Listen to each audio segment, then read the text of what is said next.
बहन की मृत्यु के बाद उनके पुत्र पृथु जी हुए। पृथु भगवान ने पृथ्वी को व्यवस्थित किया। पृथु जी के नाम से ही इस पृथ्वी का, इसका नाम पृथ्वी पड़ा। पहले इसका नाम था धरा।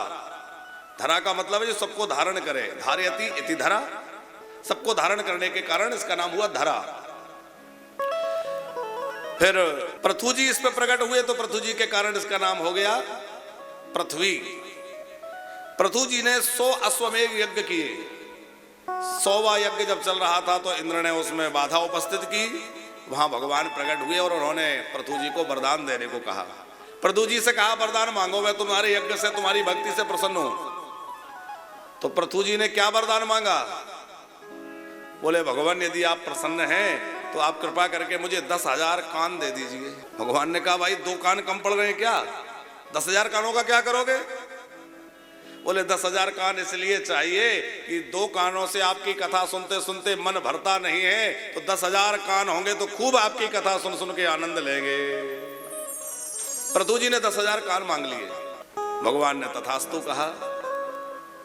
अच्छा देखो, ये सब बातें थोड़े विचार की हैं, क्योंकि आजकल के बच्चे जो नई पीढ़ी है वो सुने कि भाई 10,000 कान मांग लिए और भगवान ने दे दिए, तो वो कहेंगे अरे सब पागल बना रहे हैं।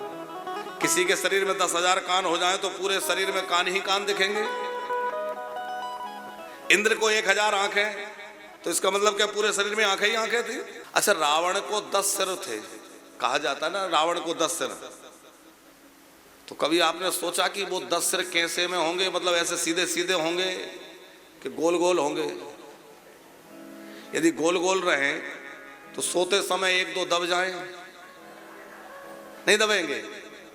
और सीधे सीधे रहें तो सोएगा तो ऐसा लगेगा जैसे हल खड़ा हो, वो किसान का हल होता है ना, इधर वाला बहुत ऊपर रह जाए। तो 10 सिर का मतलब ये है कि उसके 10 सिर नहीं, सिर तो एक ही है, पर 10 सिरों में जितनी बुद्धि होती है उतनी बुद्धि उसके एक सिर में थी। उस समय आने पर वो 10 प्रकट कर सकता था, इतना उसमें वो था, रहता एक ही सिर में था। उसी तरह महाराज पृथु के कान तो 2 ही, पर 2 ही कानों में 10,000 कानों का सामर्थ्य आ गया। 10,000 कानों से जितना सुनाई दे सके उतना 2 कानों से सुन सके, इतनी सामर्थ्य उनको प्राप्त हो गई।